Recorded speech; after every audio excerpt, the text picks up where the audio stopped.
ያሳለፍኩት የዓለማዊነት ህይወት በጣም ዲፕ ነው። የኢሃፓ ኦልሞስት የታዳጊዎች ኃላፊ ነበርኩኝ።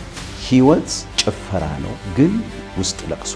ሰፈራችን ራጉኤል ለሚባል ቤተክርስቲያን ቅርብ ነበር። ከሰዓት ሳይቺ ደግሞ ጸልያለሁ፣ ማታ ግን ደግሞ ወደዛ ህይወት ነበር የምገባውና ትልቅ ጸጸት ይሰማኝ ነበር። በልጅነቴ ብዙ ነገር ውስጥ አልፌያለሁ። 14 ዓመቴ ላይ ሙሉ በሙሉ ሱስ ተጠቂ መሆን ጀመርኩ። የኔ ዓለማዊነት በጣም የጠለቀ ነው። ሐሺሽ ህይወት ውስጥ ገብተን በዛ አረንቋ ውስጥ ነበር የምኖረው። አንድ ቡና ቤት ውስጥ ከአንድ ሰው ጋር ተጋጨን። መሳሪያ ይዞ ነው የምሄደው። እንውጣ ተባብለን ሳላስበው ፊት ለፊት ሽጉጥ አወጣብኝ። በጣም በማይተርፍበት አይነት መንገድ በድንጋይ መታሁት እና ወደቀ። ሰውየው ሞተ ተባለ። ወደ ጅቡቲ ገባሁ። ኢትዮጵያ ውስጥ አልኖርም፣ ኢትዮጵያ ውስጥም አልመለስም ብዬ ወስኜ ነው የሄድኩት። ወደ ለንደን ገባሁ። ራሴን እንዳጠፋ የሆነ ሐሳብ መጥቶ ሞላ። እዚህ ባቡር ውስጥ ግባ፣ በቃ ፑሽ ያደረገኛል። ሰይጣን ሊገለኝ በልጅነቴ ያላደረገኝ ነገር የለም። ኢየሱስ ከዛ ስርዓት የፈታኝ። ኢየሱስ ያልተወደደ ማን ይወደዳል? ያቺን ቀን ጌታ ኢየሱስን የግል አዳኜ ያደረግኩባት ቀን ከቀኖች መሃል ለይቶ ጌታ ይባርካት አብዝቶ ይላል።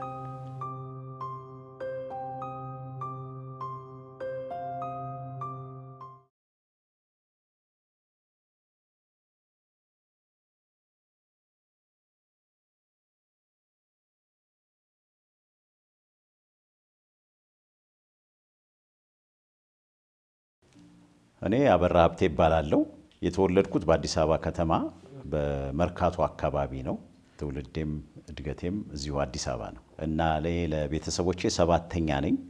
አባቴ በንግድ ውስጥ ነበረ የሚተዳደረው እና በዛ ጊዜ በጣም ጥሩ በቃ የኢኮኖሚ ለውጥ ቤተሰቡ ያገኘበት ስለነበረ የአባቴ ዘመድ የሆኑ ሰው ናቸው። ይሄስ አበራ ነው፣ ላንተ መልካም ነገር ይዞ መጣ፣ ብርሃን ይዞ መጣ ብለው እንዳወጡልኝ እሱን አስታውሳለሁ። ሲባል ግን ስሜ በተለይ ወደ ጌታ ከመጣሁ በኋላ እኔም ካለፍኩበት የአገልግሎት ጋራ በተለይ ወንጌልን ከመስበክ ጋር በጣም ሌላኛው ትርጉም ሆኖ አይቼዋለሁ።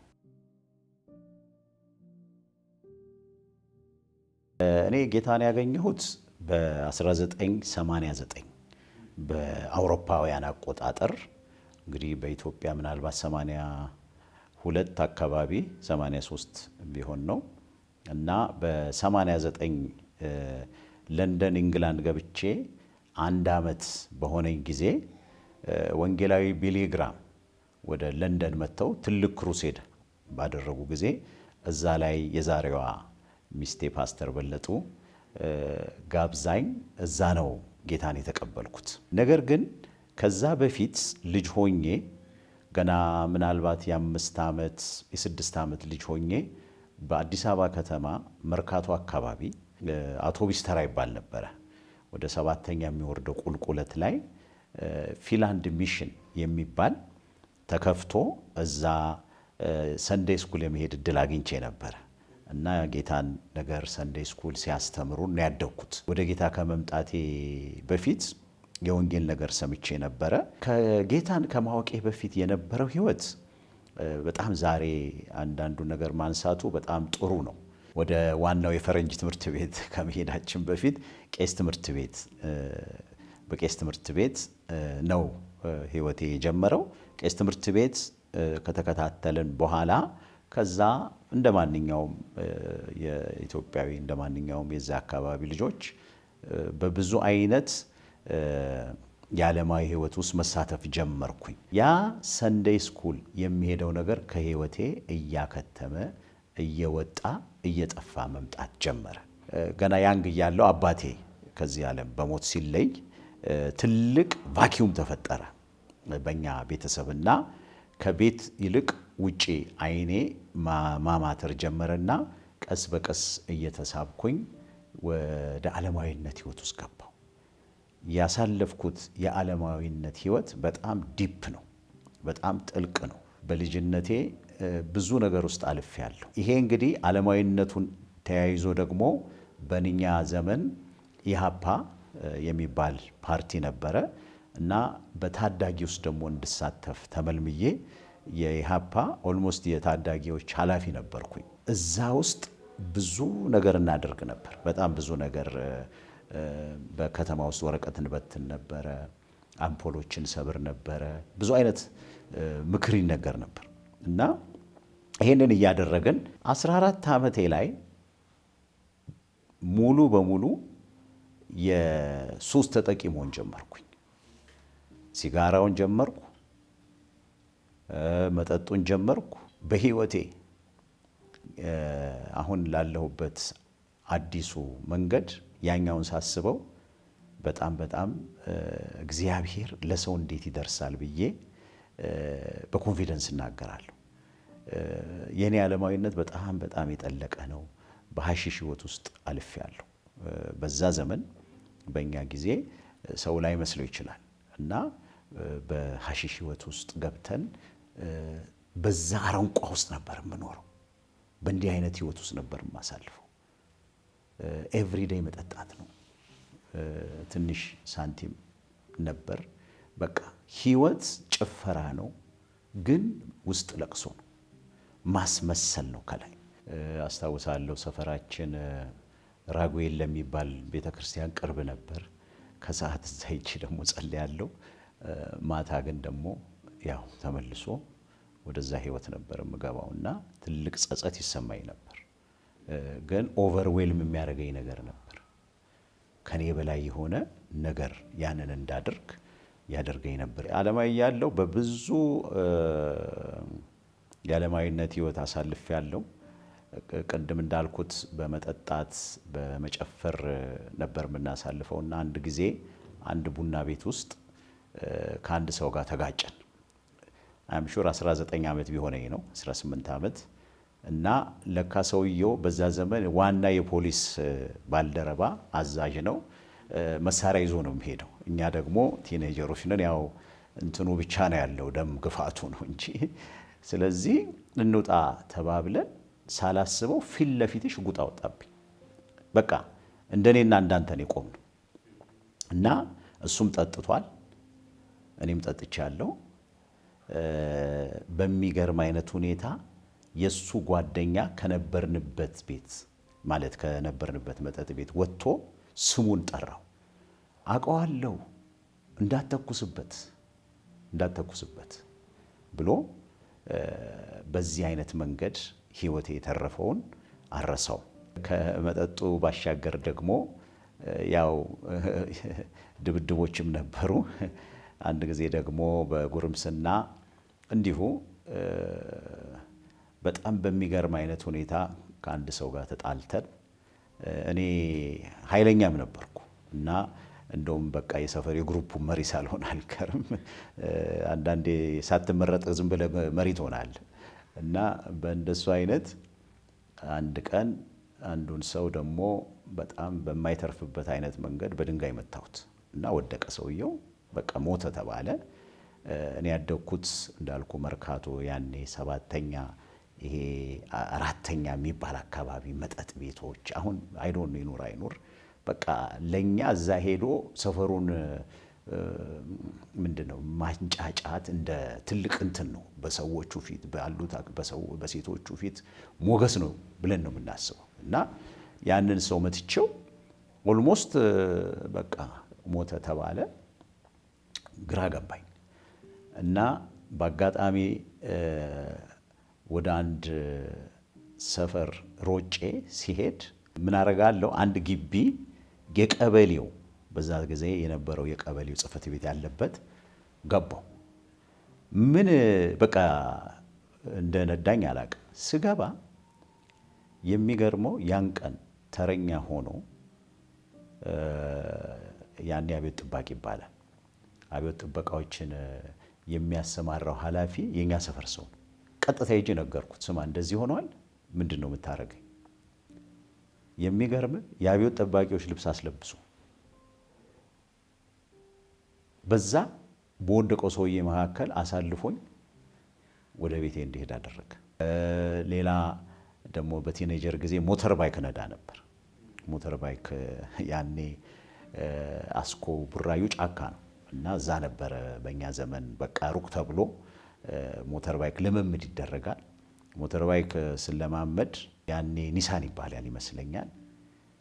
እንዴት ሌላ እጅ መጥቶ ነው ያተረፈኝ። ሊትራሊ እኔና እሱ መተላለፍ አልነበረብን። በቃ እኔና ሞተር ባይኳ ከመንገድ ወተን እታች ራሴን አገኘው። እሱ በዛ ስፒድ እንዴት አልፎኝ እንደሄደ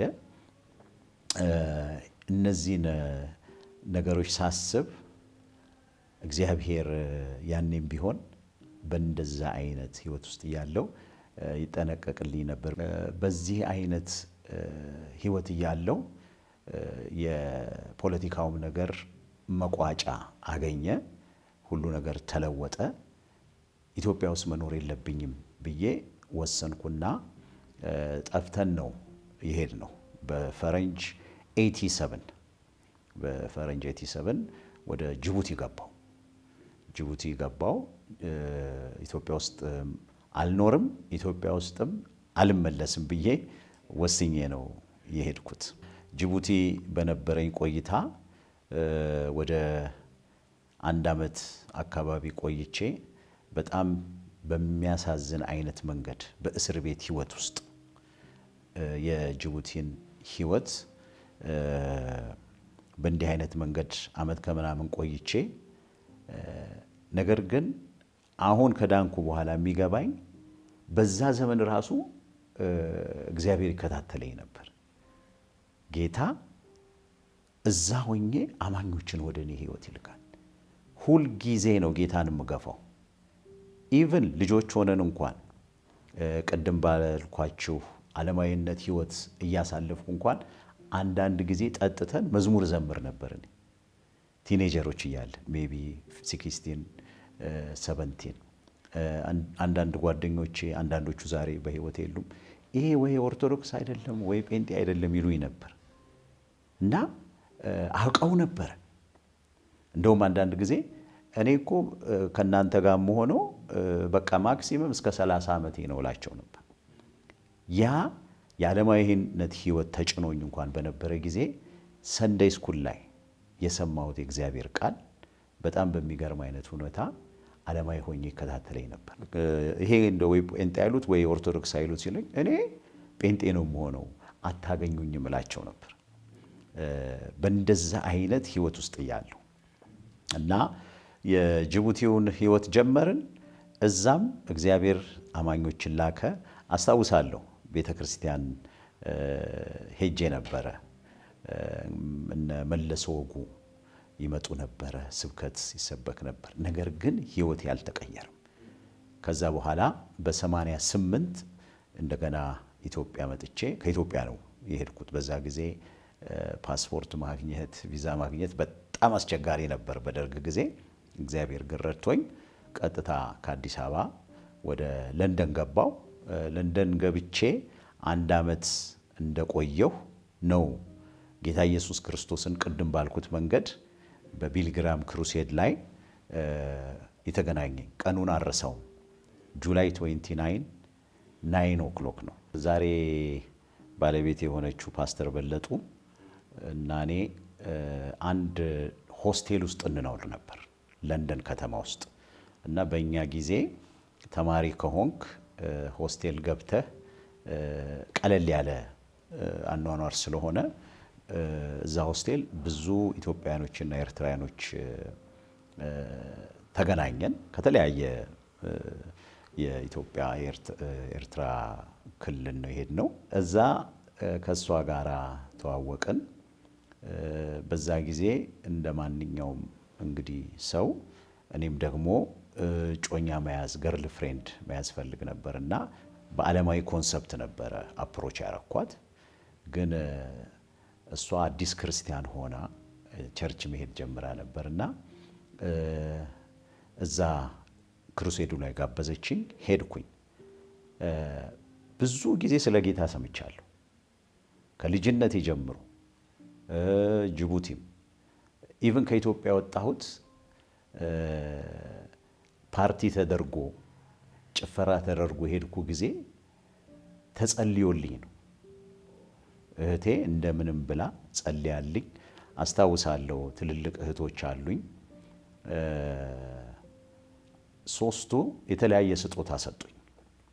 አንደኛዋ የሀገር ልብስ ቶፕ ሰጠችኝ። አንደኛዋ የአንገት ሀብል ሰጠችኝ። አንደኛዋ መጽሐፍ ቅዱስ ሰጠችኝ። ያንን መጽሐፍ ቅዱስ ይዤ ነው ለንደን የገባሁት። እና ሌላ ኢንካውንተር ልንገርህ። ከጅቡቲ መጥቼ ለንደን ከመሄዴ በፊት ቪዛዬን እስከማስተካከል 1 ወር ከምናምን ኢትዮጵያ ውስጥ ነበርኩኝ በፈረንጅ 88 እና ያው የተለመደው ህይወት ቀጠለ። የሚገርም ያን ቀን ከጓደኞቼ ጋር የምናርገውን አርገን ጠጥተን አንደኛው ጓደኛችን ቤት ሄደን እንተኛለን። በዛ ጊዜ ሰዓት እላፊ ይባላል። ከ6 ሰዓት በኋላ አይኬድም። እና ገብተን እንደተኛን ቤቱ ሩሙ በሚያስፈራ ኢቪል ፕሬዘንስ ተሞላ። በቃ ሊትራሊ እያየሁት ነው። ቲክ ነው። እና ነፍሴ ይጨነቃል። የማየው አካል የለም፣ ግን ሄቪ የሆነ ኢቪል ፕሬዘንስ ቤቱን ሞልቶታል።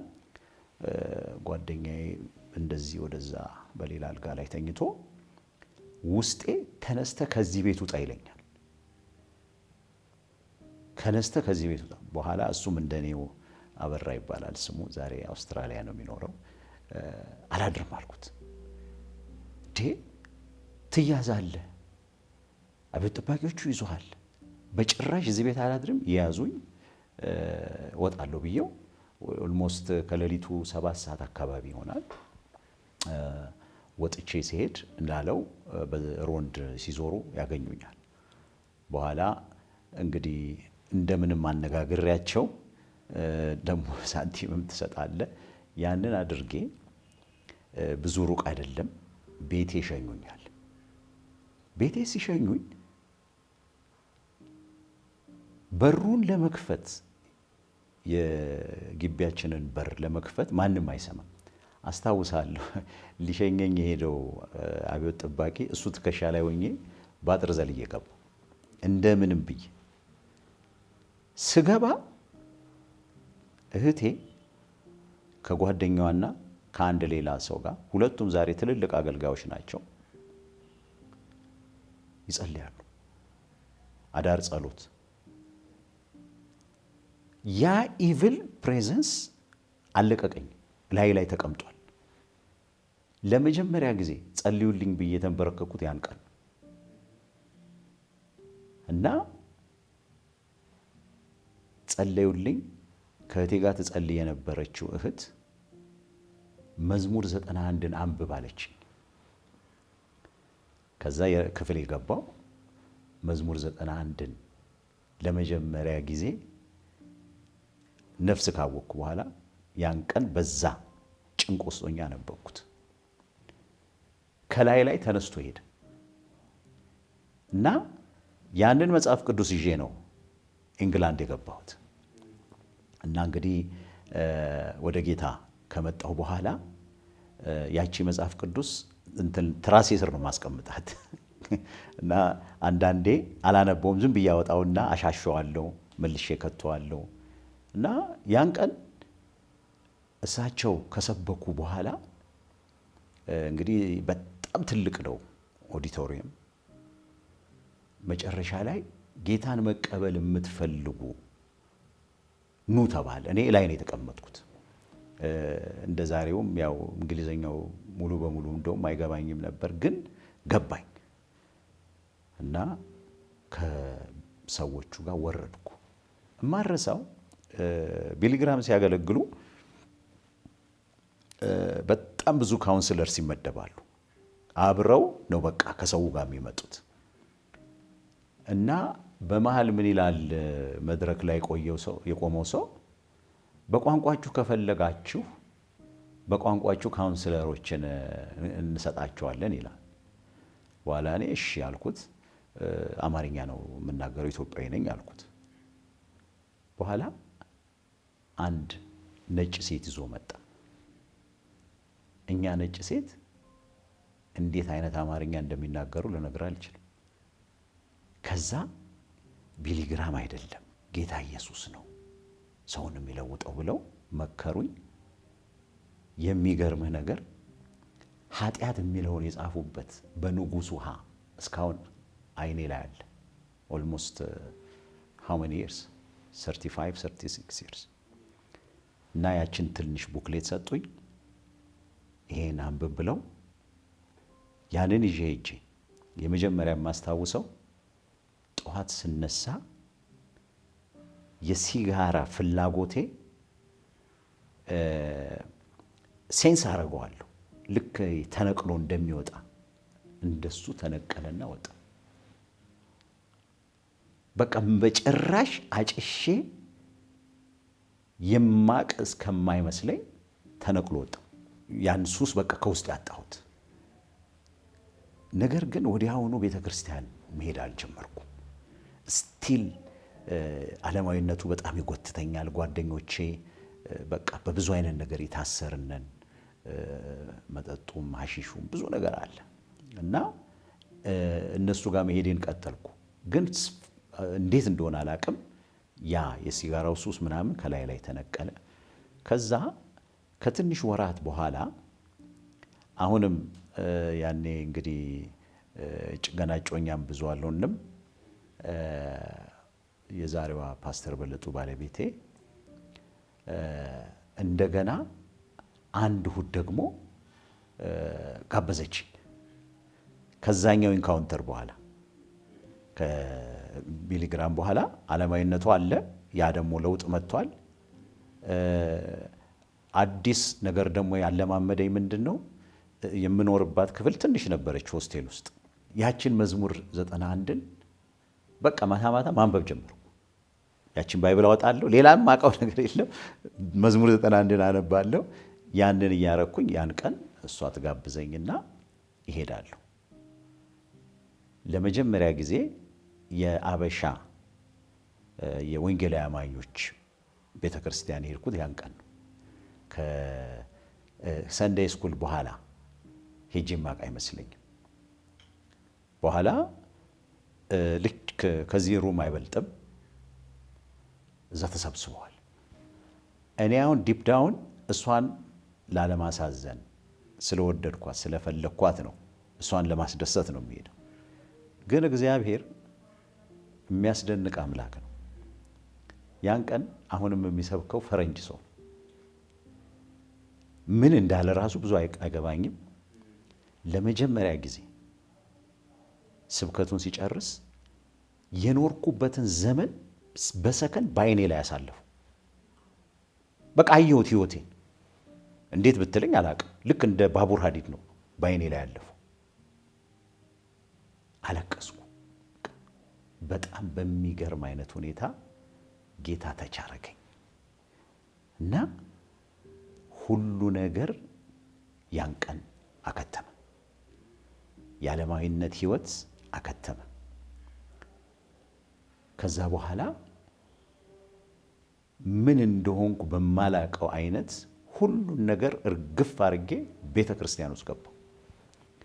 እንደውም አስታውሳለሁ እህቴ ጋር ደውዬ እንዴት ነው እንደዚህ አይነት ህይወት እያለ ሳትነግሪኝ የኖርሽው አልኳት። ዓለማዊነት እንዴት ሰቅጣጭ እንደሆነ ገባኝ። ቤተክርስቲያን ገባሁ። ለአንድ ሰከንድ አላወላወልኩም። ህይወቴ 180 ዲግሪ ተቀየረ።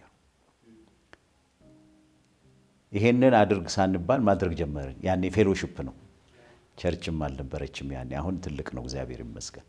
እና በዛ ፌሎሺፕ ውስጥ አስታውሳለሁ። እንደውም በቃ የመጀመሪያውን የመስተንግዶ ቲም እኛን ያቋቋም ነው፣ ሽማግሌዎች ወይም ኮሚቴ ይባላል ሳይነግሩ። ስለዚህ ህይወቴ ተቀየረ። ኳየር ውስጥ ገባው፣ በኳየር አገለገልኩኝ። ግን ትንሽ የጌታን ነገር ድምፅ መስማት ስለማመድ ቦታዬ እንዳልሆነ ገባኝ። እግዚአብሔር የሚፈልገኝ ምስክርነት ጓድ ውስጥ እንደሆነ በምስክርነት ጓድ ቤተክርስቲያን ለንደን ባለችው ቤተክርስቲያን ማገልገል ጀመርኩኝ። ከዛ ጊዜ ጀምሮ በአገልግሎት ህይወት ውስጥ ገባው። አይ ቲንክ በፈረንጆች 92 የመጀመሪያው መጽሐፍ ቅዱስ ትምህርት ቤት ገብቼ መከታተል ጀመርኩ። ጌታን መቀበል ማለት ከድቅድቅ ጨለማ ወደሚያስደንቅ ብርሃን መምጣት ነው። ኦልሞስት እኔ እውር ሆኜ ኖሬ ድንገት ያየ ሰው ነው የሆንኩት። ጌታን ስቀበል አዲስ ፍጥረት ነው የሆንኩት። የልጅነትን መንፈስ ነው ከጌታ የተጋራሁት። ስለዚህ ጌታን መቀበል ማለት ለኔ አዲስ ፍጥረት ሆኖ የእግዚአብሔርን የልጅነት ስልጣንና መብት አግኝቶ በዚህ በመንፈስ ቅዱስ ህይወት መመላለስ ማለት ነው። ከነበረው ዓለማዊ ህይወት ከነበረው የሰይጣን ኢንፍሉዌንስ ነፃ ወጥቶ በእግዚአብሔር ምሪት መመላለስ ነው። ለእግዚአብሔር ቃል አዲስ አይነት አንደርስታንዲንግ ማግኘት ማለት ነው ጌታን መቀበል ማለት። ከሁሉ በላይ ጌታን መቀበል ማለት ለዘላለም ህይወት እርግጠኛ ሆኖ በዚህ ምድር ላይ መኖር ነው። የሃይማኖት ዲዩቲ አይደለም። እኔ ጌታን ተቀበልኩ ስል ሃይማኖት አይደለም የቀየርኩት። ጌታን ስቀበል ህይወቴ ነው የተቀየረው። ያ ጨለማ ሙሉ በሙሉ በብርሃን ተቀየረ። እግዚአብሔር ድሮ አምላኬ ብቻ ነበር፣ አሁን እግዚአብሔር አባቴ ሆነ። በሪሊጅን ስፒሪት ወይም በሪሊጅን አንደርስታንዲንግ ማቀው እግዚአብሔር አንዳንድ ጊዜ ትልቅ ዙፋን ላይ ቁጭ ብሎ ሳጠፋ ወዲያውኑ የሚቀስፈኝ የሚመስለኝ የነበረው እግዚአብሔር ለካ አባቴ ነው። ጌታን ስቀበል እነዚህን ሁሉ ነው ይዞልኝ የመጣው። በእውነትና በመንፈስ እግዚአብሔርን ማምለክ ማለት ነው ጌታን መቀበል ማለት። ደጀ ሰላም ደርሼ የሆነ ነገር ነግሬው እዛው የሚቀር አምላክ አይደለም ለካ። አሁን አወራዋለሁ። ጌታን ስቀበል እነዚህን ነገሮች ሁሉ ነው ወደ ህይወቴ ይዞ የመጣው። አዲስ ፍጥረት ነኝ። ሰዎች ከጌታ ኢየሱስ ጋር በግላቸው እንዲተዋወቁ ለማድረግ እግዚአብሔር ያደረገው መንገድ ነው። እግዚአብሔር ዓለምን ወዶ አንድያ ልጁን ሰጠ። እግዚአብሔር በግል ህይወታቸው ሊያውቃቸው እንደሚፈልግ በመመስከር እግዚአብሔር ያደረገላቸውን። ምክንያቱም ሰው ለማምለክ ነው የተፈጠረው። ሰው ከሌላው እንስሳ ልዩ የሚያደርገው የትኛውም ሰው ውስጡ ማምለክ ይፈልጋል። እውነተኛው አምላክ ሊመለክ የሚገባው ይሄ ነው ብለን ለነሱ በመንገር ለምሳሌ አንድ ኢንዲያ ውስጥ የሚኖር ሰው የሚያውቀው ስለ ሂንዱይዝም ሊሆን ይችላል። በሱ በሂንዱይዝምና በእኛ አምላክ መካከል ያለውን በማሳየት ሰውየውን ወደ እውነት ማምጣት። በእኛ ኮንቴክስት ብዙም ባይሆን እኔም ኖሬበታለሁ። ከክርስቶስ ጋራ የመላእክቶች ነገር ሊነሱ ይችላሉ፣ የአማላጅ ነገር ሊነሳ ይችላል። እሱን እንደ መጽሐፍ ቅዱሳዊ በሆነ መንገድ ግልጽ አድርጎ ማሳየት። የዘላለም ሕይወት የሚገኘው በክርስቶስ ኢየሱስ ብቻ እንደሆነ መመስከር። ከአቅም በላይ ደግሞ የበሽታ ኢሹ ቢኖር ኢየሱስ ክርስቶስ ፈዋሽ ነው። የአጋንንት እስራት ቢኖር ኢየሱስ ክርስቶስ ከአጋንንት እስራት ከጭቆና ነፃ የሚያወጣ ነው። እንደ ሰዎቹ ጥያቄያቸውን መመለስ እንችላለን። አዲስ ኪዳን በጣም ደስ የሚለኝ ያልመለሰው የሂውማን ጥያቄ የለም።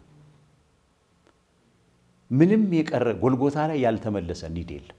የሃይማኖት ጥያቄ በለው፣ ለሂሊንግ ለዴሊቨራንስ በለው፣ እንደ እግዚአብሔር ቃል ሰርቶ ለመባረክ በለው፣ ምንድነው ጎልጎታ ያልመለሰው? ይሄንን እግዚአብሔር የሰራውን ስራ ለሰዎቹ መንገር ነው።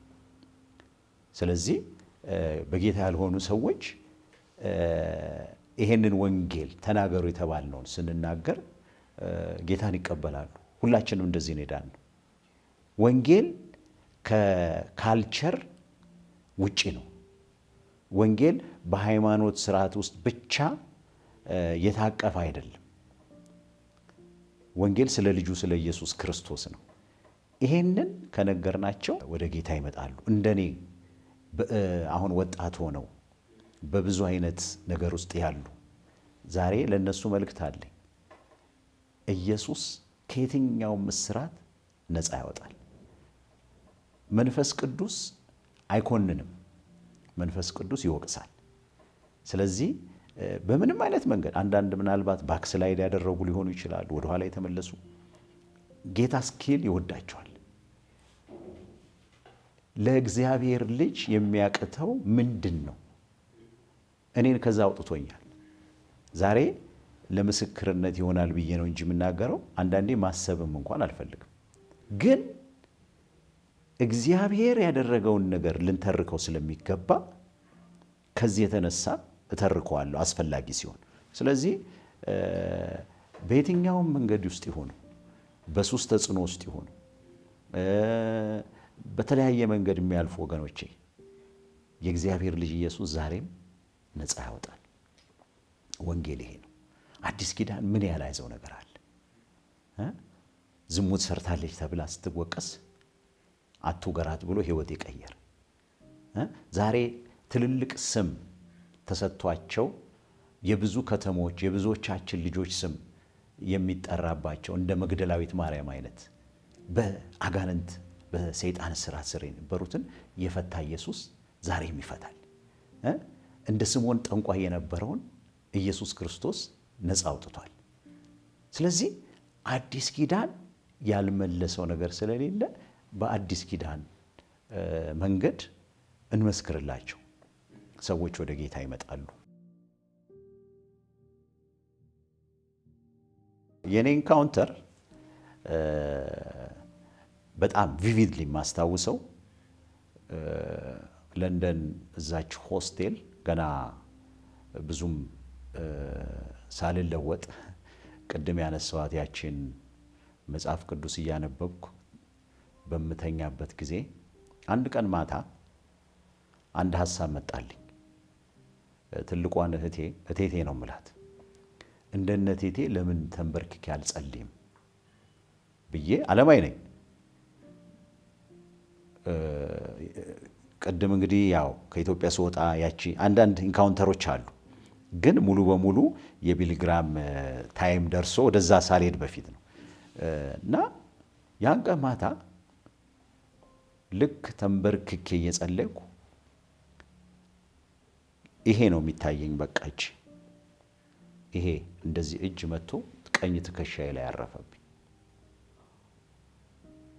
እና ደነገጥኩ። በአንድ በኩል ምንድን ነው የመጣብኝ? ለምን ጌታ አላውቅምና ቶሎ ብሎ ማይንዴ ወደ ሌላ መንፈስ ነው ሄደው። በኋላ ከዘመን በኋላ ነው መጽሐፍ ሳነብ እንደዚህ አይነት ኢንካውንተር የነበራቸው ወገኖች እሱን አረሰው። ያቺ እቺ ናት በቃ እቺ መታ ቀኝ እንትኔ ላይ አረፈች። አንድ ማረሰው ይሄ ነው። ሌላው ጌታን ተቀብዬ ብዙ ሳልቆይ አልጋ ላይ ተደግፌ መጽሐፍ ቅዱስ አነባለሁ። በዛ ዘመን ቀለል ያለ አማርኛ ቀለል ባለ አማርኛ የሚል የተተረጎመ ነበር ከአዲሱ ትርጉም በፊት። ይሄ መደበኛው አይደለም። በሱ ነበር የማነበው። መዝሙር 32:8 እየመከርኩ እያስተማርኩ የምትሄድበትን መንገድ አመለክትሃለሁ ይላል። በዛኛው ቀለል ባለ አማርኛው ላይ ልክ ፊደሎቹ ተነስተው ውስጥ የገቡ በቃ እንደዛ ነው መግለጽ የምችለው። ይሄ ሌላኛው ኢንካውንተር በቃ ማረሳው አይነት ኢንካውንተር አንዱ እሱ ነው። ሊትራሊ ያ ቃል ተነስቶ ውስጥ የገባ ነው መሰለኝ፣ ልክ ምግብ ሰው እንደሚያጎርስ። ይሄንን አረሳም። መዝሙር 32 ቀለል ባለ አማርኛ በተተረጎመ ትርጉም ይሄ ኢንካውንተር አረሳውም። በቃ ውስጤ ገብቶ እስካሁን ድረስ እንደ መልህቅ ነው የያዘኝ። ሌላው ደግሞ ኢንካውንተር እንግዲህ በእኛ ጊዜ ለንደን አንድ ቤተሰብ ነበር ጸሎት የምንጸልይባቸው እና ለመጀመሪያ ጊዜ እዛ ይዘውኝ ሄዱ። አዳር ጸሎት ነበረን እና ተንበርክኬ በመስኮቱ በኩል ውሃ ይገባል። በቃ ለካ ለኔ ብቻ ነው የሚሰማኝ። ሜቢ 1 ዓመት ከምናምን በጌታ በሆን ነው። በቃ እንደ ብዙ ድምፅ ውሃ እንደሱ ነበር የምሰማው።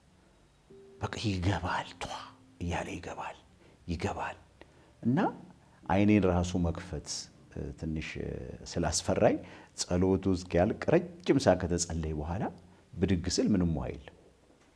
አንዱ ኢንካውንተር ይሄ ነው። ሌላው በ1992 በአውሮፓውያን አቆጣጠር ቄስ በሊና አንዱ የኮንፈረንሳችን አገልጋይ ሆነው ተጋብዘው ነበር እና እሳቸው ቆሞ ሲያገለግሉ ተነሱና እንጸልይ ብለው ሁላችንንም አስቆሙን።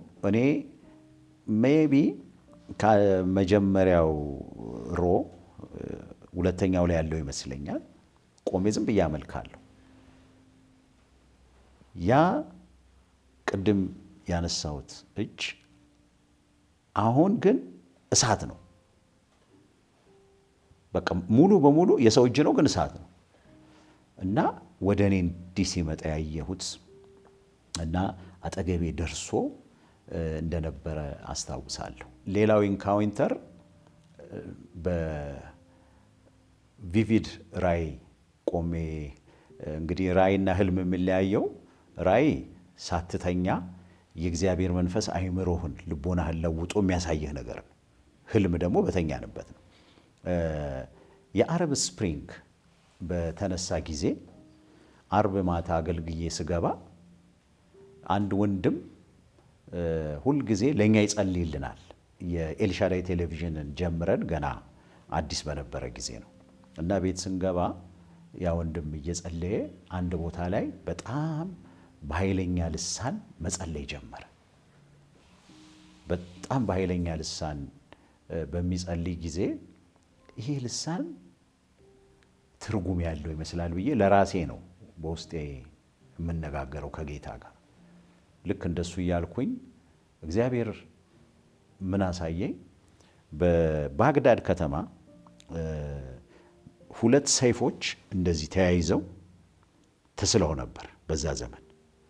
ልክ ድሮ እዚህ እኛ ሀገር ማጭድና መዶሻ አብሮ ተስሎ እንደነበረ እዛ ስትገባ እነሱን ነው የምታየው የከተማው ግንብ ላይ እና ማንም ሳይነካቸው ሲነሱ ያለው ሰይፎቹ አብረው የነበሩ ለዘመናት ተያይዘው የነበሩ ናቸው እንደዚህ። አሁን ለኔ እዛ የተሳለ አይደለም ኤኒሞር እንትን ነው በቃ ልክ ሊትራሊ 2 ሰዎች 2 ሰይፍ ይዘው እና አየር ላይ ነው ማያቸው። እነዛ ተያይዘው የነበሩ ትልቅ ጎራዴ ነገር ነው ይመስሉ እና በሞመንት እንደተለያዩ ውስጤ ምን ይለኛል? እጀታውን እየው ይለኛል። እጀታውን ሳየው እንደዚህ ሆኖ የሰው ፊት ነው የተኮሳተረ የሰው ፊት። በኋላ አንዱ ላይ እንዴት ተኮሳትሮ መማታት ይጀምራሉ እርስ በርስ በሚገርም አይነት ሁኔታ። ልክ ሻሞላ የሚጫወት ሰው የለም እንደሱ እና ምንድን ነው ጌታዊ ስለው ይሄ የአረብ ስፕሪንግ ከኤንድ ታይም ጋር በተገናኘ በሚድል ኢስት ላይ የሚቀጥል ነገር ነው። ከኤንድ ታይም ጋር የተያዘ ነው። ነገር ግን የእናንተን ሀገር አይጨምርም። አንዳንድ ሰዎች ግን ይሄንን የአረብ ስፕሪንግ ሃይጃክ አድርገው ኢትዮጵያ እንዲመጣ የሚፈልጉ አሉ። በዚያ ጸልይ ይለኛል እና ይሄ አንዱ በራእይ መልክ ያየሁት ኢንካውንተር ነው እና የአርብ ነው። እሁድ ቤተክርስቲያን ሲሄድ ያ ወንድም አሁን ቆሞ ወርሺፕ ይመራል እና ጊዜ ስጡኝ ብዬ ያንን መናገር ትዝ ይለኛል። ያው ሚዲያ ላይም የተናገርኩት ይመስለኛል። ይሄ አንዱ እንግዲህ ኢንካውንተር ነው። እንደውም ዛሬ ይሄንን እዚህ ሳደርግ በጣም ይገርመኛል። አሁንም ድረስ እኛ እግዚአብሔር ሪቫይቫል ያየልን፣ እኛ እግዚአብሔር ያየልን እንደ እግዚአብሔር ቃል የሆነ ብልጽግና ነው። ሌላ ቦታ የሆነውን ሁለት አይነት ነገር ነው የሚሆነው። አንዱ እግዚአብሔር ፈቅዶ ከኤንድ ታይም ጋር በተገናኘ እንደተጻፈው የሚፈጸማል። አንዳንዱ ደግሞ ጠላት የሚያስነሳዋል። ስለዚህ እኛ ጋር እግዚአብሔር የሌለበትን ከሌላ ቦታ ተበድረን አምጥተን እርስ በርሳችን እንዳንጣላ፣ እርስ በርሳችን ብለድ ሼድ ውስጥ እንዳንገባ ያሳስበኛል። በአገልጋይ ሕይወት ብዙ አፕሴንስ ዳውንስ አሉ። ተስፋ የሚያስቆርጥ በጣም ብዙ ጊዜ ወደ ሕይወቴ መጥቷል። አንዳንዱ ሊትራሊ ከመንፈሳዊ ዓለም የሚመጣ ውጊያ፣ ሌላው ለረጅም ዘመን በተስፋ እንድቆርጥ ተመልሼ ወደ ዓለም እንዲሄድ ገና ጌታን ተቀብዬ በነበረበት ዘመን ሰይጣን ብዙ መንፈሳዊ ውጊያ ከፍቶብኛል። በጣም በሚገርም አይነት ሁኔታ እና ጌታ በብዙ አይነት መንገድ እያስጣለኝ ከማረሳቸው አንዱ ውጊያው በጣም ቴንስ ስለነበረ ለንደን እንግዲህ አንደርግራውንድ ነው በባቡር የምንሄደው ውስጥ ገብተህ እና እኔ በቃ ህይወቴ ተቀጣጥሏል። በአንድ በኩል ጆይ አለ፣ ግን ውጪ ሊትራሊ እስከሚሰማኝ ድረስ በተለይ 93 በቃ ፍላጻው ኃይለኛ ነበር ወደ እኔ የሚወረወረው እና አንድ ቀን ራሴን እንዳጠፋ የሆነ ሀሳብ መጥቶ ሞላኝ። እዚህ ባቡር ውስጥ ግባ፣ በቃ ፑሽ ያደርገኛል። በዛ አይነት ቴንስ ውስጥ ሆኜ የእግዚአብሔር መንፈስ በላዩ ላይ ወረደ። ያቺ ቅስፈት ባትመጣ ኖሮ ያ ግፊት ያንን እርምጃ እንድወስድ ያደርገኝ ነበር እና ማረሳው ጌታ ያንን ባቡር ውስጥ ገብቶ ራስን ማጥፋት አይነት እርምጃ አስጥሎኛል በጣም በሚገርም አይነት ሁኔታ። አንዴ ደግሞ ኤልሻዳይ ቴሌቪዥን እያገለገልን የፋይናንስ ቻሌንጅ ገጠመን። በቃ እንደውም እሱ ብዙ አልቆየም፣ እኛ እስከ ዛሬ ድረስ መተናል። ያኔ እግዚአብሔር አስጀምሮናል። አሁን ይሄን ያክል ዋጋ መክፈል የለብንም እንቶ ተባብለን ከባለቤቴ ጋር ተነጋግሬ ብዙ ጊዜ በጣም ዳውን ስሆን እኔ ወክ ማድረግ እወዳለሁ። ወክ ላረግ ያንን ተስፋ መቁረጥ ውስጥ ሆኜ ወክ ላረግ ወጣሁ። ሜቢ አይ ዶንት ኖ 10 ደቂቃ 15 ደቂቃ ከሄድኩ በኋላ ይሄ እንግዲህ ሜቢ አይ ቲንክ 6-5 years ago እኮ ነው፣ ሩቅ አይደለም። ስልኬ ይጮሃል ሞባይሌ ላይ እና አንድ ማቀው ፓስተር ነው የደወለው። በጣም በተስፋ መቁረጥ ውስጥ ሆኜ ነው። ፓስተር አበራ አለኝ፣ ያለሁት አሜሪካ ሀገር ነው፣ መደወል የማልችልበት ቦታ ነው ያለሁት። ሊፍት ውስጥ ገብቼ የእግዚአብሔር መንፈስ ሊትራሊ አንተን ያመጣልኛል። ምንድን ነው የሆንከው? እግዚአብሔር አንድ ነገር እንድነግር ይነግረኛል። ኤልሻዳይ የኔ ልጅ ነው ይላል። ልክ ያንን እያለኝ እዛው አስፋልቱ ላይ ተንበረከኩ። ብዙ ጊዜ ተስፋ የምትቆርጥበት እና ጌታ ለየት ባለ መንገድ ወደ አንተ ይመጣል። አንዴ ደግሞ ላይቭ ላይ አገልግዬ አንዳንድ ወንድሞች ኢንታየርሊ ካሰብኩት ውጪ መልእክቱን ሚስ አንደርስታንድ አድርገው ይወቅሱኝ ነበረ ወይንም ደግሞ አይ ቲንክ ተነሱብኝ ብለው ይሻላል እና በጣም ተስፋ ቆረጥኩ።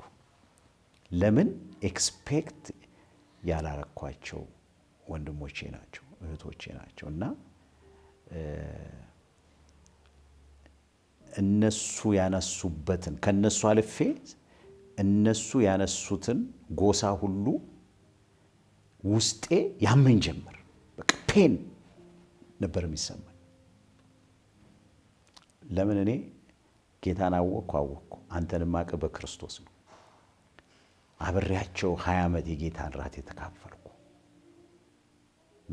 መንፈሴን የገረፉት ሰው ስጋህን ነው የሚገርፍ ነፍሴን በቃላቸው እና ለመጀመሪያ ጊዜ በቃኝ እኔ ለምን አገለግላለሁ ብዬ ተስፋ ቆርጬ አገልግሎቴን ላቆም ስል እግዚአብሔር ባዘንኩባቸው ሰዎች ቋንቋ ተናጋሪ ሰው ወደኔ መጣ። ለካ ችግሩ ግለሰቦች ናቸው እና ያ ወንድም ጸለየልኝ፣ ኢንከሬጅ አረገኝ። ሊትራሊ ዲፕሬሽኑ ከላይ ላይ ሲነሳ እንደዚህ አይነት ያጣንበት ፋይናንሻሊ ጌታን አገልግለን ለማገልገል ወጥተን ብዙ ጊዜ ፋይናንሻል ቻሌንጆች ገጥመውናል። እኛ ወንጌላዊ ሆን ነው አገልጋይ ሆን ነው ከዩኒቨርሲቲ ከትልልቅ ኦፖርቹኒቲ ላይ ነው። እኔ አዲስ አበባም ስኖር ፋይናንሻሊ ሪዝነብል ጥሩ ከሆነ ቤተሰብ ነው የወጣሁት። በራሴ ምክንያት ተስቤ የከተማ ልምምድ ውስጥ ገባሁ እንጂ ይሄን ያክል ፖቨርቲ የሚባል ነገር ብዙ አላቅም። ለጌታ ብለን ግን አገልጋይ ስለሆንን በፋይናንስ ኤሪያ ላይ እንዴት ዋጋ እንደከፈል ለንደን እየኖርክ ግን እግዚአብሔር ባልታወቀ መንገድ ይመጣል። ኤክስፔክት በማታረገው መንገድ ይመጣል። እኛ ስንጋባ ባይብል ኮሌጅ እያለን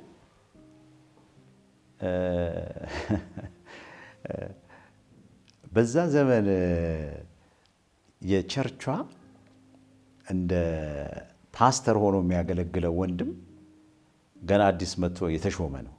ሚስቱ ታማሚ ነበረችና ባላችሁ ገንዘብ ለሱ ሱፍ ግዙለት ብሎ ጌታ ወደ እኔ መጣ። እንዴ እኔ ሰርጌን ጌታ ሆይ እያጠራቀምኩ ምን ማለት ነው? ለካ የሚገርም the same thing ለጮኛዬ ለነበረችው ለፓስተር በለጡ ማለት ነው። እሱም ተናግሯታል። ያለችን የሚገርም ጨከነን። ይሄ ሰው በቃ የፈለገ ይሁን እንግዛለት። ከዛ ወጣን። ያንኑ ቀን ይሁን በንጋታው ኦክስፎርድ ስትሪት ይባላል እዛ ሄደን በነበረችን ምርጥ ሱፍ ገዝተን ሰጠነው። ሰርጋችን 93 ነው የተጋባ ነው። ኦልሞስት 33 ዓመት ነው። በዛ ዘመን የጎደለው ነገር የለም። ኬኩ 10 ዓመት ነው የተቀመጠው። ዳት ማች የሚገርም ነገር ነው። የኬኩን አንዱን ፒስ እኔ አድቬንቸር ወዳለሁ እና ሰውየው ግሪካዊ ነው። ይሄ ፍሩት ኬክ 10 ዓመት ይቀመጣል አለ ነው አልኩት። አዎ እና እንዲህ ባለ 3 ደረጃ ምናምን ትልቅ ነው እና በዛ ዘመን በብዙ መቶዎች የሚቆጠሩ ፓውንድ ተከፍሎ ነው የተሰራው። አንዱን ፒስ ባይብል ኮሌጅ ስንሄድ ይዘህ ነው ሄደናል። ከኛ ጋር ይዞራል እና እንደውም በስንተኛው ዓመት ላይ አስጠገን ነው ልክ እንደንት እና ልጃችን ተወልዳ ይመስለኛል የተቆረጠው። በዋነኛነት ላነሳ የምፈልገው በሚገርም አይነት ሁኔታ እግዚአብሔር ሰረገው እና ፋይናንሻል ኢንካውንተር በጣም ብዙ ጊዜ ወደኛ ህይወት መጥቷል። ሰው ልብ እንዲል የምፈልገው እኛ ስራተን አይደለም፣ ግን ጌታን ለማገልገል ወስነ ስትወጣ እነዚህ ሁሉ ነገሮችን ታሳቢ አድርገ ነው። ልጆቻችን ፍሪጅ እየከፈቱ በቃ ባዶ ነው ይሉናል። እዛ ነው ተወልደው ያደጉት። ግን አንድም ቀን ተርበን አናውቅም። ምን አይነት ፕሮቪዥን እንደሆነ ጉለት ሊኖር ይችላል። እግዚአብሔር ግን ታማኝ ነው። ዛሬ ትልልቆች ናቸው። ማስተርሳቸውን ሰርተው ግራጁዌት አድርገው ስራ ይሰራሉ። እግዚአብሔር በዛ ውስጥ የጎደለንን ነገር ይሞላል። አገልጋይ በዋነኛነት ለራሱ ታማኝ መሆን አለበት። አንዳንድ ፕሬሸሮች እግዚአብሔር ሂድ ባላለህ መንገድ እንድትሄድ ቴምፕቴሽን ሊያመጡብህ ይችላሉ። የገንዘብ እጥረት ኢቨን የጸጋ ስጦታችንን እግዚአብሔር ባላለው መንገድ ልንጠቀምበት ፈተናውን አይደለም ሊያመጣ ይችላል። አገልጋይ ግን ለራሱ ታማኝ ከሆነ እግዚአብሔር መንገድ አለው። የዛሬ ኦልሞስት 11 ዓመት እዚህ ከተማ ነኝ ኦሎምፒያ ላይ ትልቅ ቦታ ገዝቶልኛል ጌታ። ግን ሚራክለስሊ ነው። ስለዚህ ዛሬ ለወጣት አገልጋዮች እግዚአብሔርን ጠብቁ፣ እግዚአብሔርን ታመኑ። በቢት ዘ ሲስተም ይባላል። እሱን ተው። እግዚአብሔር ከጠራ ታማኝ ነው። እግዚአብሔር ያላነንን አንበል። በታማኝነት ካገለገልን ቅድም ብያለሁ፣ አዲስ ኪዳን ሙሉ ነው። የመንፈስ ቅዱስ ምሪት ሁልጊዜ በህይወታችን አለ። አንዳንዱ ግን ለየት ባለ መንገድ ስለሆነ እሱን ማንሳቱ ጥሩ ይመስለኛል። አንዱ ማረሳው ኤልሻዳይ ቴሌቪዥን ኔትወርክን ጀምረን ምንም ገንዘብ ሳይኖረን ነው እመጣበታለሁ። ኤልሻዳይ ቴሌቪዥንን በጣም በሚገርም አይነት ሁኔታ እንድንጀምር ያደረገው በ2007 በፈረንጆች ማለት ነው። ኦልሞስት 20 ዓመት ሊሆነው ነው እንግዲህ አሁን 19 ዓመት ምናምን ነው እና ጀምረን በቂ ገንዘብ የለም። እንዳሁኑ ዘመን አይደለም። ያኔ በጣም ሐሳብ ውስጥ ሆኜ መኪና እየነዳው በማረሰው አይነት መንገድ እዛ ግቢ ግባ ይለኛል። በኋላ ቀጥ ብዬ ገባው። እንደ በለንደን ምን ይባላል ኢንዱስትሪያል ስቴት ይባላል። እነዚህ ትልልቅ መጋዘኖች ምናምን ያሉበት ነው። ገባው። በኋላ ሪሴፕሽኑን አሳዩኝ አልኳቸው። ሪሴፕሽን ወሰዱኝ እና እንደዚህ ለስቱዲዮ የሚሆን ቦታ ፈልጋለሁ ብዬ ስጠይቅ ካልተሳሳትኩ ድሮ ቢቢሲ ለስቱዲዮነት ይጠቀምበት ነበር እና አሁን ትልቁ ቢቢሲ ኦፖዚት ነው ያለው። በዚህኛው በቃ ቢቢሲ ለቆ ለጋራዥ ምናምን አከራይቶት የቀረውን አንዱን ፓርት ነው እና ሳዩኝ። ያቺ ድምፅ መርታኝ የመጀመሪያ ስቱዲያችንን እዛ ጀመርን። ብዙ ስራ የሚሰራው ከዛ ነበር። ይሄ አንዱ የመንፈስ ቅዱስ ምሪት በጣም ሁልጊዜ የማስታውሰው ነው። ኤልሻዳይ ቴሌቪዥን እኔ ቤተክርስቲያን ውስጥ አገልጋይ ያለው ከዛ እግዚአብሔር በሌላ መንገድ እንድናገለግለው ጠቁሙን ስንወጣ በመጀመሪያ የአዲስ ኪዳን መና የሚል ሚኒስትሪ ነው ያቋቋምነው እና የአዲስ ኪዳን መና ሚኒስትሪ ያቋቁመን ኢትዮጵያ እየመጣን አገልግሎት ለመስጠት ክሩሴዶች ለማድረግ እንደዚህ ሚዲያ በቃ ጌታን ካወቅኩ ጊዜ ጀምሮ ለካ ዝም ብዬ እናገረዋለሁ ኦልሞስት ከ91 92 ጀምሮ አሁን ያንን ከቸርች ከወጣሁ በኋላ መጀመሪያ ቸርች ፕላንት አደረግን። ቸርች ፕላንት አድርገን የአዲስ ኪዳን መና እሷን እያገለገልን እኛ ሬዲ ነን ብለን አናስብ። እኔም ባለቤቴም ፋይናንሻሊም በሙያም ደረጃ ግን እግዚአብሔር ለአንድ ነገር አንድን ሰው ከፈለገ ጌታ መንገድ አለው እና ቸርቻችንን ይዘን አንድ ቀን ግን የሚዲያው ነገር ውስጥ እንገባለን እያልን ያኔ እንኳን አፍሪካዊ ነጮቹም እስከማቀው 2 ቻናል ብቻ ነው እንግላንድ ውስጥ ያለው። አንዱ ሬቨሌሽን ቻናል ይባላል ከቀጥታ የዩኬ ማለት ነው።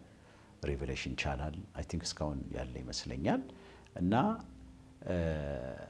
ጥቂት አፍሪካውያን እዛው ለንደን ውስጥ ብቻ የሚታይ 1-2 አፍሪካኖች ቻናል ነበራቸው እና እኛ ቤተክርስቲያኗን ጀምረን ገና እያቋቋምን እንዴት እንደሆነ በማላቀው መንገድ አንድ ናይጄሪያዊ ወንድም ይመጣል እና እኔ ማልኮት እንደመጣ ማላቀም አንተን ካለቃዬ ጋር እንዳስተዋውቅ እፈልጋለሁ ይለኝ።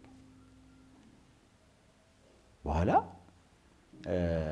ምንድነው አለቃ የሚሰራው ስለው አለቃዬ የሚዲያ ብሮከር ነው፣ ሰዎችን ያገናኛል እና ከሱ ጋር አስተዋወቀ። እንዴ እኔ እኮ ገንዘብ የለኝም ግድ የለም ይላል። በቃ ገንዘብ የለኝም ግን የሚዲያ ፓሽኑ አለኝ፣ ሐሳቡ አለኝ እንዴት እንደማደርገው። በኋላ ይሄ ሰው አለቃው ጋር ይዞኝ ሄደ። ቁጭ ብዬ ነገርኩት፣ እንደዚህ ነው ማስበው።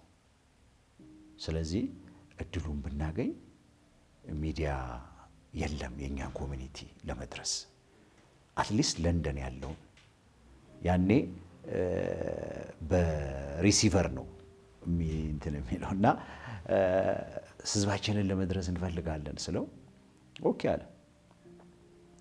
አድርጌም ማላቀውን ነገር አረግልሃለሁ አለኝ። ፎሬን ላንጉጅ ማለት ከእንግሊዘኛ ውጭ በእኛ ቻናል ለማንም ተሰጥቶ አያውቅም። አሁን ግን ሬቨሌሽን ቻናል ሌላ ቻናል ከፍቷል፣ ጄነሰስ የሚባል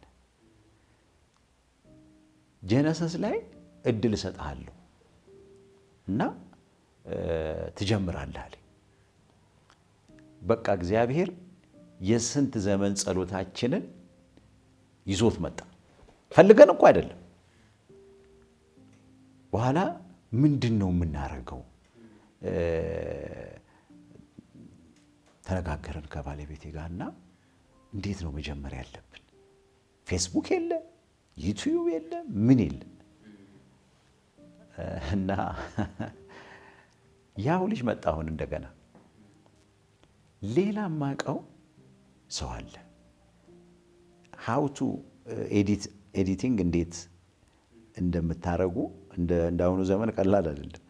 እሱ ያስተምራቸዋል ብሎ አሬንጅ ያደረገልንና ፓስተር በለጡ የትንሽ ሰዓት እንትን ወሰደች ማለት ነው። ከዛ አሁን ቻናሉ ተገኝቷል። ግን ማን ነው የሚያገለግለው? ስለዚህ ቸርቾችን ማናገር ነበረብን። ቸርቾችን ሄደን ስናናገር ዩኬ ያኔ አፍሪካ የለም ገና። ዩኬ ከነበሩ አንድ ፓስተር አሁን እዚህ ሀገር ቸርች ከፍቷል። እሱ ተስማማ። ከዛ በኋላ አሜሪካ ሀገር ዶክተር ቶሎሳን፣ ፓስተር አንፍሬን፣ ፓስተር ዳንኤል መኮንንን አናገርኳቸው። እኛ ደስ ይለናል ግን አክሰሱ አለ ወይ? ግድ የለም አክሰሱ አለ። ስለዚህ እነሱ ያንን እየላኩ ያኔ አንዳንዱ ቪዲዮ ጨለማ ነው። በጣም በሚያስገርም አይነት መንገድ ነበር የሚቀዳው። ያንን እየወሰደች ቁጭ ብላ እንትን እያደረገች ለመጀመሪያ ጊዜ አስፋራሳይ ነው በአማርኛ የእግዚአብሔር ቃል በቴሌቪዥን በሬዲዮ አይደለም፣ በቴሌቪዥን አየር ላይ ዋለ። የት? ዩናይትድ ኪንግደም ስካይ ይባላል እንትኑ። በስካይ ዲሽ ያላቸው ማለት ሪሲቨር ያላቸው ያዩታል። በቃ እግዚአብሔር በዛ በኩል ኤልሻዳይን አስጀመረን። በብዙ ዋጋ መክፈል እኛ ፓሽን ውስጥ ነው ያለ ነው።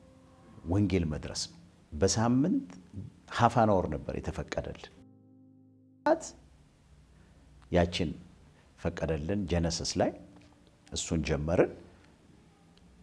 ግን ውስጣችን ስላረካ እዛ የምትሰራ እንግሊዛዊት እህት እንደው እባክሽ የእኛን ኮሚኒቲ በስፋት ማገልገል እንፈልጋለን ምን እናርግ ስትል አይ ቲንክ እዚህ እኛ ጋር አይመቻችሁም።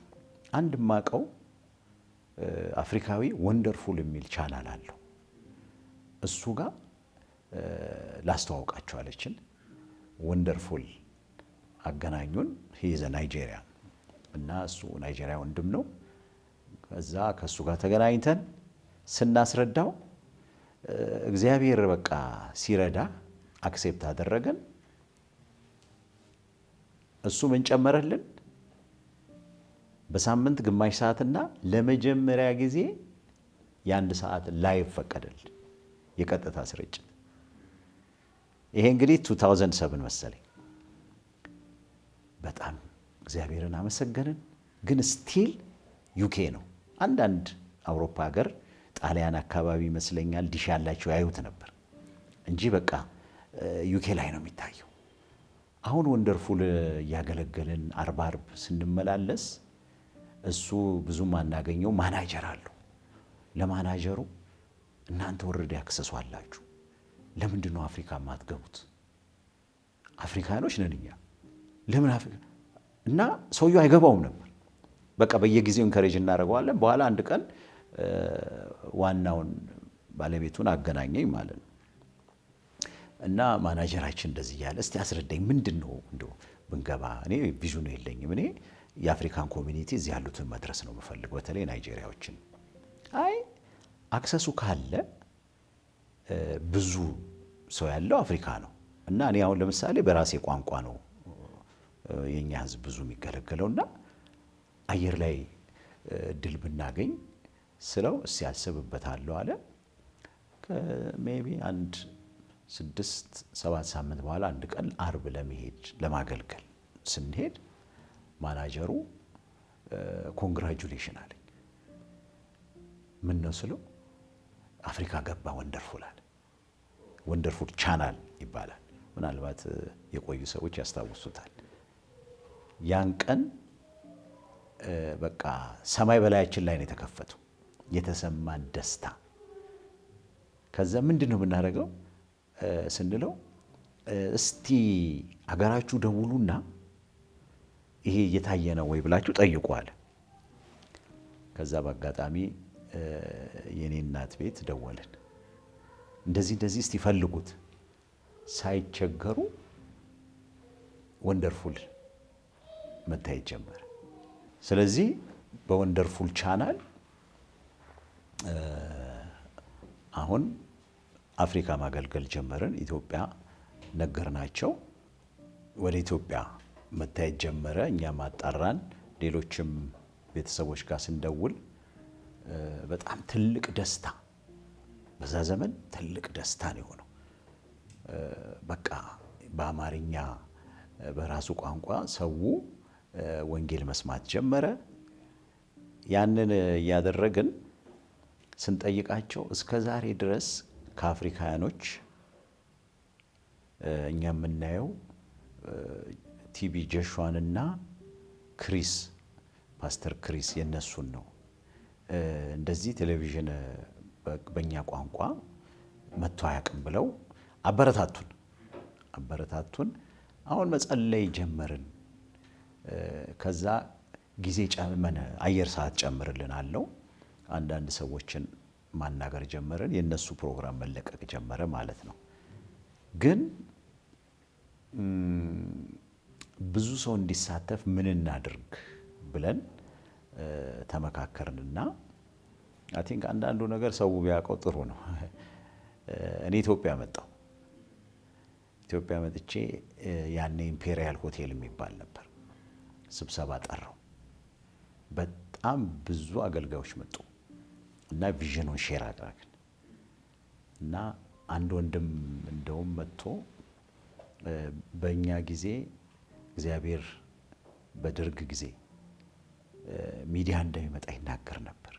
ግን እኛ ኤክስፔክት ያደረግነው ከሀገር ውስጥ ምናልባት ከትልልቆቹ ዲኖሚኔሽኖች አንዱ ይጀምራል ብለን ነበር። አንተ ያ ሰው ትሆን እንዴ አለኝ። እኔ አላውቅም፣ ግን እግዚአብሔር የሚሳነው ነገር የለም አልኩት። በጣም ብዙ ወገኖች መጡ፣ ተመካከርን እና መጀመር የምትፈልጉ እንግዲህ አዲስ አበባ ይሄን ያክል ቀን ቆያለሁ ብዬ ስልኬን ተውኩላቸው። አይ ቲንክ የመጀመሪያ ኮሚኒኬት አድርገውኝ ሚዲያ ላይ አብረን እንድናገለግል ወደ እኔ የመጡት ፓስተር አቢ ምሻውና ቶማስ ምትኩ፣ እነሱ ሪስፖንድ አደረጉ። በጣም ትልቅ ደስታ ተሰማን ከውጭ ካሉት ሌላ እና ደግሞ የሱ መቼስ ራሱ ሌላ ተአምር ነው። የፓስተር አመሉ የሱ ኢንካውንተር ደግሞ ያው የተለየ ነው፣ እንዴት ከኔ ጋር እንደተገናኘን እና እነዚህ ሰዎችን ይዘን ተጀመረ። ግን ለንደን ሌላ ቻሌንጅ ገጠመን። ሰውየው ብሩን አስወደደው። እኛ ደግሞ ያው ጥቂት ሰዎች ነው ያሉን፣ ቸርች የለንም፣ ፓርትነሮችም ብዙ የሉንም። ስለዚህ ሌላ ቻናል መፈለግ ውስጥ ገባን። ከወንደርፉል ሌላ ስንጠይቅ ኬንያዊ የሆነ ሰው ጊልበርዴል ይባላል፣ እሱ ፈቀደልን። ሰዓት ጨምረን በዛው ዋጋ አሁን እሱ ጋር እያገለገልን አይ ቲንክ የጊልበርዴል የራሱ የኬንያዊው አገልጋይ ቻናል ቻሌንጅ ገጠሙ እና we have to move on ወደ ሌላ እና ፌስ ቻናልን አገኘን። ፌስ ቻናል ማገልገል ጀመርን። እያገለገልን አሁን አንድ ቀን እኔ ቁጭ ብዬ አርብ ላይ እያገለገልኩ ወደ ጓዳ ፓስተር በለጡን ይጠሯትና አፍሪካ ላይ ተቋርጧል ይሏታል። አሁን እኔ እስከምጨርስ ምንም አላለችኝም። እኔ ደግሞ ኢትዮጵያ ምሰብክ መስሎኝ ሁሉ አረሰው ሰዎችን ኮሚኒኬት አደርጋለሁ። ስጨርስ ቻናላችን ከአፍሪካ ምን ነው አይ ለሁለት ሳተላይት መክፈል አንችልም እና ለአውሮፓ ብቻ ነው የምንከፍለው አሉ። ያኔ በጣም ብዙ ነው። በዛ ዘመን $20,000 በወር ይከፈል ነበር። እኔ ሀሳብ አመጣው፣ እንደሱ ከሆነ ፌስ ቻናልን ለሁለት ራን እናርገውና ሰዓት ተከፋፍለን እሺ አሉ። እሺ ብለው የሚገርም ገንዘብ ተበድረን ከፈልን። ስንሄድ አልከፈሉም ለሳተላይት ካምፓኒው። ምንድነው? አይ አልከፈሉኝም አለ የሳተላይት ካምፓኒው። በጣም አዘነ። በእምነቱ የእስልምና ሃይማኖት ተከታይ ነው። አዘነልን በጣም ገባው እንዴት እንዳጭበረበሩን። እኔ ቢሮ ነው አለ። አንድ ሌላ ተርኒንግ ፖይንት ይሄ ነው። ቢሮ ቀጠረን። ሳያችሁ እናንተ እንደው ጀኒውን ትመስላላችሁ ባልና ሚስቶች። እኔ የራሳችሁን ቻናል እንድትጀምሩ ቻንስ ሰጣችኋለሁ እና ተዘጋጁአለን። ከዛ ከ2007 እስከ 2011 በተለያዩ ቻናሎች ላይ ነበር የምንዞረው በአውሮፓውያን አቆጣጠር ማለት ነው። 2011 እነዚህ ሰዎች ገንዘባችንን ወስደው ያው አማኝ ነን ለእግዚአብሔር ነው የምትተወው፣ ግን እግዚአብሔር ከዚህ ውስጥ ያልጠበቅነው ነገር አወጣ። ሳያስከፍለን ይመስለኛል የመጀመሪያውን አሁን ስሙን መቀየር አለብን 24 ሰዓት ሆኖ የ24 ሰዓት ሊሆን ነው ኤልሻዳይ ያልነው የእግዚአብሔርን ሁሉን ቻይነት ከኔ የተነሳ እንዳልሆነ ከሚስቴ የተነሳ አብረውን ካሉ ሰዎች እና ከ2007 ጀነሰስ ከዛ በኋላ ወንደርፉል ከዛ በኋላ የጊልበርዳይ ከዛ በኋላ ፌዝ በዚህ ሁሉ ዙረት ውስጥ እግዚአብሔር ታማኝ ሆኖ በ2011 የመጀመሪያው የኢትዮጵያውያን ቻናል አየር ላይ ዋለ 24 ሰዓት እና ይሄ እንግዲህ የእግዚአብሔር እጅ ነው እና this is our story የኤልሻዳይ ቴሌቪዥን ያን ጊዜ አፍሪካ ላይ ብቻ ነበር እና ከትንሽ ጊዜ በኋላ ዱባይ ሄጄ ወገኖች የሚኖሩትን ኑሮ አይቼ በእምነት እኛ አፍሪካ ብቻ አይደለም ሚድል ኢስት እንመጣለን ብያቸው ሚድል ኢስት ላይ ደግሞ በተጨማሪ ቻናል ማገልገል ጀመርን። ብዙ ሰው ተጠቀመ። እግዚአብሔር ፔኔትሬት አደረገው። በቃ ለኤርትራውያን ወንድሞቻችንና እህቶቻችን ጠርተን አብረን እናገልግል ኑ ብለን የመጀመሪያ በትግርኛ ቋንቋ እንዲያገለግሉ እድል ሰጠናቸው። ቅድም ያቺ ያልኩ ስቱዲዮ እዛ ጠርቼ ነው ያናገርኳቸው እና 3 ወንድሞች ነበሩ አብረውን የሚያገለግሉ በትግርኛ ቋንቋ። ለዛ ሁሉ እግዚአብሔር ብርሃን አበራ። በኤርትራ በሚገርም አይነት መንገድ በራሳቸው ቋንቋ ከዛ በኋላ ከአማርኛ አልፈን ኦሮምኛ የሚናገሩ ወገኖችን እየፈለገን እያመጣን ዶክተር ገመቺስን አምጥተን በኦሮምኛ እንዲጀምር ስናደርግ እግዚአብሔር በዚህ ህዝብ ላይ ዓላማ ስላለው እና እንግዲህ ኤልሻዳይ ቴሌቪዥን በሚገርም አይነት የእግዚአብሔር ፕሮቪዥን ተመርቶ እዚህ ደርሶ ዛሬ በኦሎምፒያ የራሱ ቦታ ኖሮት እግዚአብሔር ቢፈቅድ አሁን በቅርብ ጊዜ የራሳችንን ህንፃ ገንብተን ደግሞ በፊውቸሩ ያለውን የሚዲያ ዓለም የምናገለግልበት ነገር ውስጥ እንገባለን።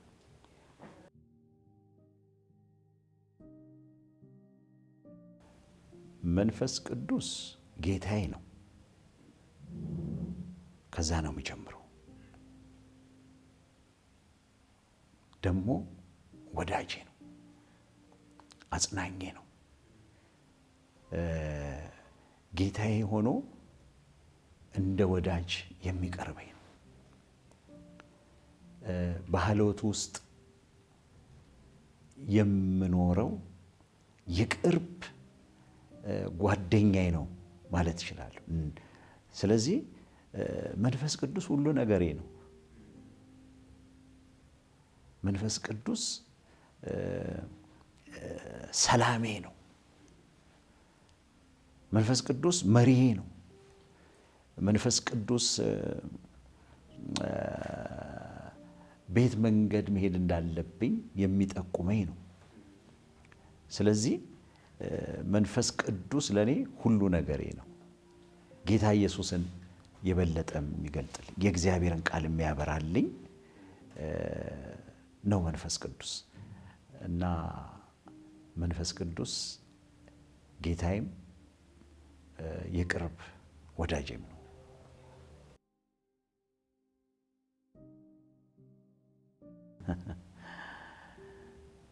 ኢየሱስ ያልተወደደ ማን ነው የሚወደደው? ከስራት የፈታኝ ሰይጣን ሊገለኝ በልጅነቴ ያላደረገኝ ነገር የለም። ኢየሱስ ከዛ ስራት የፈታኝ ኢየሱስ ያልተወደደ ማን ይወደዳል? ለህይወቴ ፐርፐዝ የሰጠኝ ሰው ሆኜ የመኖሬ ሚኒንግ እንዲገባኝ ያደረገ የኢየሱስ ክርስቶስ የወንጌል መልእክት ወደ እኔ መጥቶ ነው እና ኢየሱስ ያልተወደደ ማን ይወደዳል? እና ቃላት የለኝም። ኳየር ውስጥ እያለሁ አንድ ትንሽ ግጥም ጽፌያለሁ።